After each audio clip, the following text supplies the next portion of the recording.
What's your darkest secret that you're hiding from everyone? Story 1. A man broke into my home about 10 years ago. He knocked, I answered the door, and he pushed his way in. He spoke about the 4 horsemen of the apocalypse and tried to extort me for protection, or he and his brothers of doom would come and kill me. He was huge, an ex-Navy if he was to be believed, drunk as hell, hand covered in blood, holding a broken bottle. I was terrified, so I told him to leave. But he wouldn't listen, and instead he was getting aggressive. I told him I would splatter his brains against the wall if he didn't. I didn't have a gun at the time. Anyway, he still refused to leave.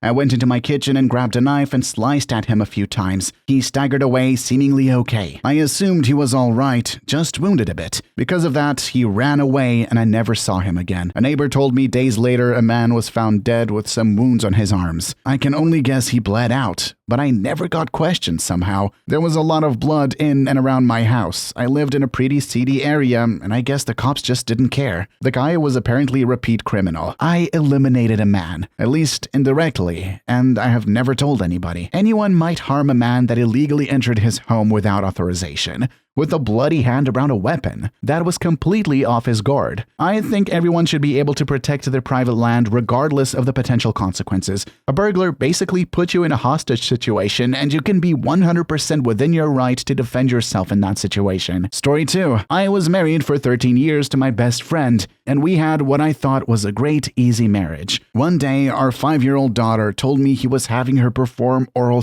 on him. I was shocked, devastated, and afraid. He was one of those fun guys everyone loves to be around. I immediately called the police and he was arrested. When they started investigating him, they found out that he had been arrested while in college for exposing himself to very young boys. He only got a slap on the wrist at that time because he came from a very wealthy family. One of his uncles was the governor of the state we lived in. I was so ashamed I told our friends that he had an affair and moved away. But the truth was that he was in prison for 5 years. I picked up the pieces, sent our daughter to therapy, and spent the next 15 years being a mother, paying for the private school, cool trips, etc. Then, when she went to college, he reached out to her over Facebook. When I saw she was communicating with him, I was shocked, devastated, and afraid all over again. I called and told her that she was an adult, but I thought she should be careful because he was not safe. She hung up on me and has not spoken to me since. That was 4 years ago. I sent her $40,000 a year still to pay for her medical school. It's all been almost unbelievable. Story 3. When I was young, probably around age 9 or 10, I was walking home with my dog from a house around the block when he cut the corner and walked diagonally through the yard of this super mean old lady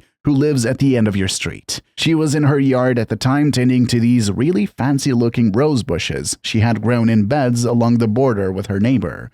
My dog was a very friendly golden retriever who didn't even really come near her and certainly didn't do anything threatening, but she sprayed the out of him with some kind of insecticide or another chemical she was using for her roses. I ran back home with the dog and hosed him off. He coughed a bunch but seemed otherwise fine. I didn't tell my parents because somehow I thought I was going to get into trouble for letting the dog walk in her yard. I'm glad I didn't tell them though, because I decided that night to sneak downstairs, out the half-bath window, and down the street to her yard, where I cut down every goddamn rosebush I could get my hands on. Story 4. Last Christmas, I learned that my sister and I don't have the same father and are technically half-sisters. Her biological father tried to start a relationship with my mom that resulted in a pregnancy and ultimately didn't work out. That biological father is dead now, but I didn't probe any further about his identity or how he died in case it was something traumatic for my mom to remember. So she raised my sister as a single mother at my grandma's house in the 80s.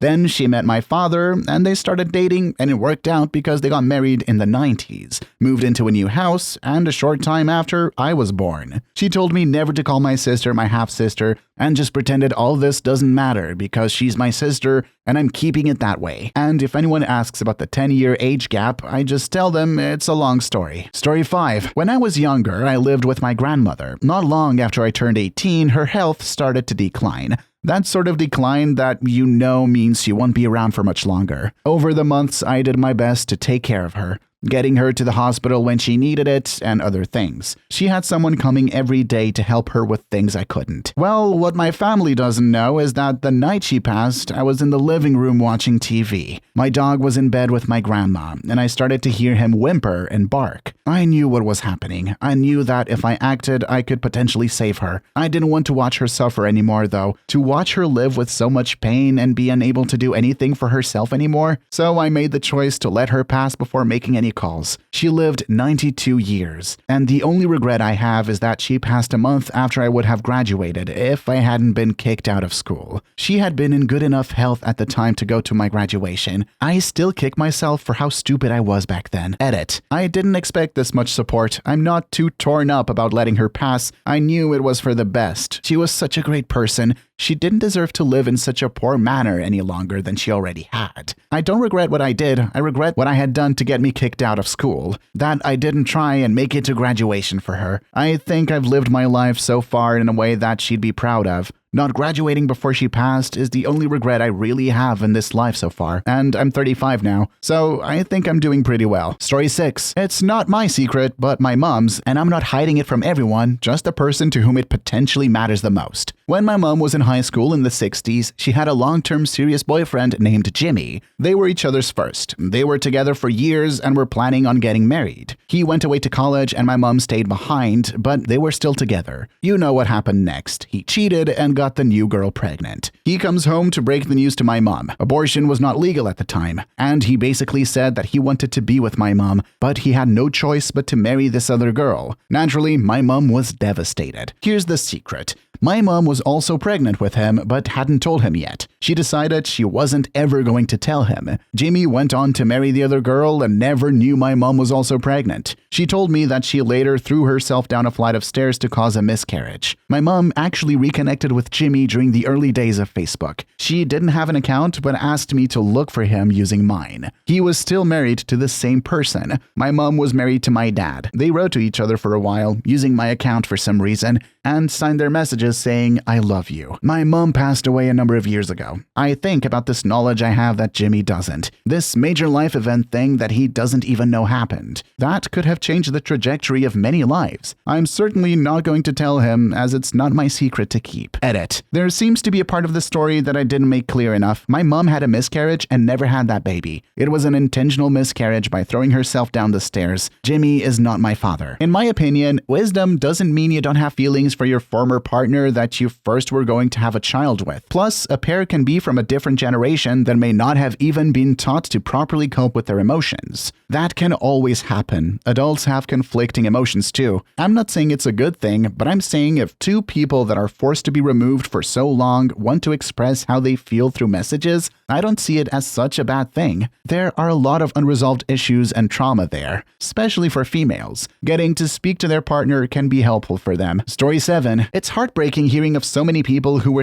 sexually assaulted as children and feeling like they have no option but to hide it, which causes irreparable rifts between friends, family, and other close ones. Just want to let all of you affected by this know that if you did go public, you're not the cause of any conflict. No matter how anybody else paints it, you were the victim of one of the most heinous things one human being can do to another. The source of conflict is all down to whoever perpetrated the violence against you, and the same should not be yours to live with. Story 8. I've struggled with disordered eating for at least a decade. I know it's unhealthy, but the toxic part of me loves the feeling of being empty. Several years ago, it was really bad since I was at my lowest weight ever, had brain fog, and had difficulty with my breathing. When I started eating again, my stomach would get really bloated, even if I only ate a small amount. I gained weight in the last year or so, and my depression and anxiety got really bad for a while. My family thinks I don't want to spend time with them. However, I just wanted to stay home because trying on my clothes and the idea of being in public made me want to take my own life. It was easier on me mentally to just stay home. I can feel myself slipping back into my old disordered eating habits, unfortunately. Eating disorders are not something to be taken lightly, and it's so important to get mental health help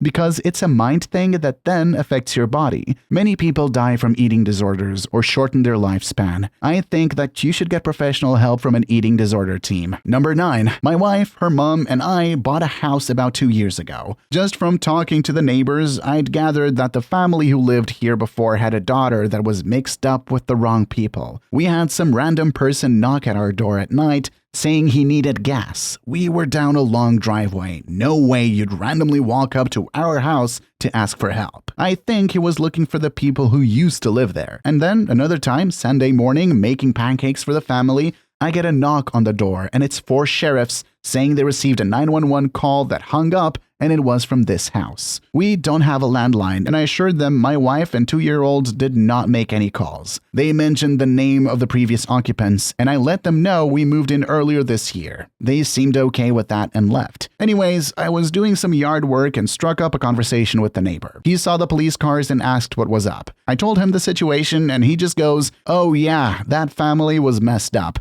The cops were probably being cautious considering the shooting." I asked him about that, and he replied there was a shooting in my house before. Then he proceeds to tell me that about 2 years before, the father in the house confronted his daughter and boyfriend, and he didn't like it and shot and killed him in the house. Our state doesn't have a disclosure law, so we never knew. I was blown away. All the strange happenings kinda made sense now. He said the friends of the victim had kinda terrorized them for a while because the police were taking so long to press charges. Slashed tires, midnight fireworks, odd shit that the neighbors hated. It was crazy. But hey, do me a favor and never tell my wife or mother-in-law about that. They are very spooked by things like that. So the TRDL is that we live in a house, and I'm the only one in my family that knows. Reply 1. This happened to us. Lived in the house for 10 years, and when we were getting ready to move out, we got to chatting with our neighbor who came to help move boxes. And he goes, "Yeah, well, after that preacher killed his wife in that back room, then hung himself in the garage, we never thought anyone would buy this house." Creepy thing is, my grandmother who died in that back bedroom 4 months earlier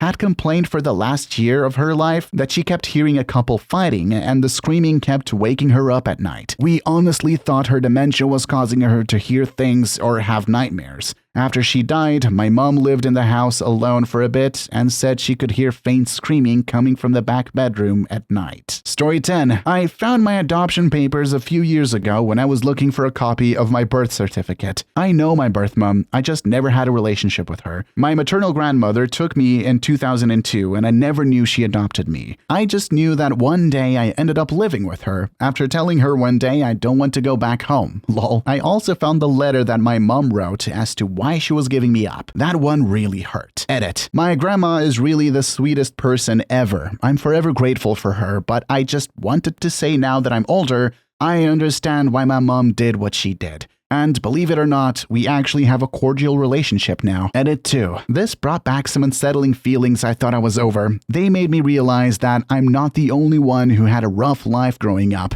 and I shouldn't let that stop me from healing and being the best that I can be. This has been one of the worst years of my life. I've been taking loss after loss, and I honestly felt like unaliving myself. I kept coming back to read the comments, and I see how strong everyone is and didn't let what they went through stop them from doing better. So I just wanted to say that I've made an appointment to start therapy again, and I'm going to be completely honest about how I truly feel and open up more. Also, I haven't been the best granddaughter lately, so I'm spending more quality time with my grandma and helping her out with whatever she needs. There's a whole lot that goes into raising kids, especially if you have hormone imbalances /postpartum /chronic sleep deprivation. Sometimes it's too much to handle if you don't have the right resources. These situations are truly disastrous, to be honest. Might have been worse if parents in that spot still try to raise their kids, though. Plenty of homes are dumpster fires, and unfortunately, it's not seen as appropriate to talk about it openly. Story 11.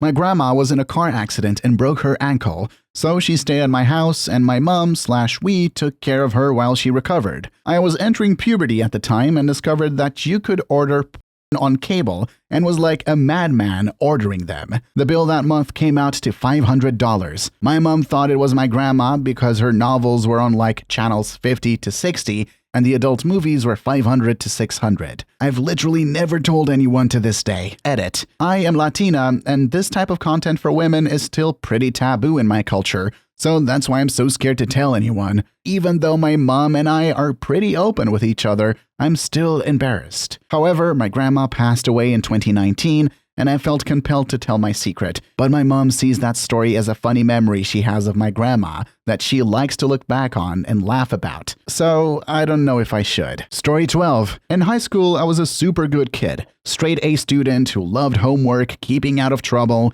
and who was quiet as hell during class. Anyway, there was this guy who was also in AP classes with me, but he was super loud and obnoxious and would pull stunts in such a way that he would have some margin of plausible deniability. Though we never spoke, I'm not sure he even knew I existed. He rubbed me the wrong way. Maybe it was from the one cold day when this other girl in our class had her poking through her shirt because she forgot a sweater, and he kept saying to her that it was cold. Maybe it was from when he would pretend to be friends with the kid who was definitely spectrum, desperate to be friends with him to do the bully's homework for him, and then bully him the next day. Sometimes once a week or a month or once every couple of months, I would whistle. It's this high-pitched whistle that sounds like a tea kettle that I can do while barely moving my mouth. Back then, no one knew I could do it except my family. The super obnoxious kid always got in trouble. I was never once suspected. Story 13. I'm the spitting image of my grandpa on my dad's side. Both my parents are almost a foot shorter than me,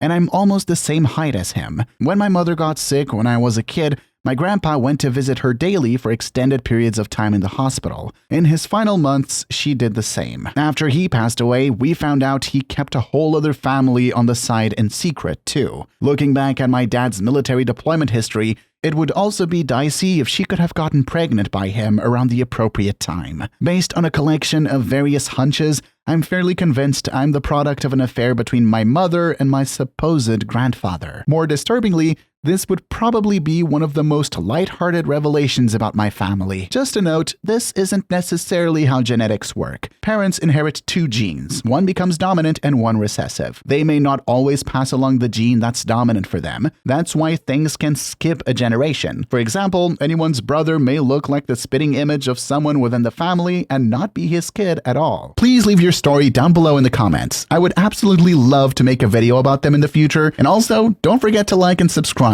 Until next time, Tony's fam, peace out.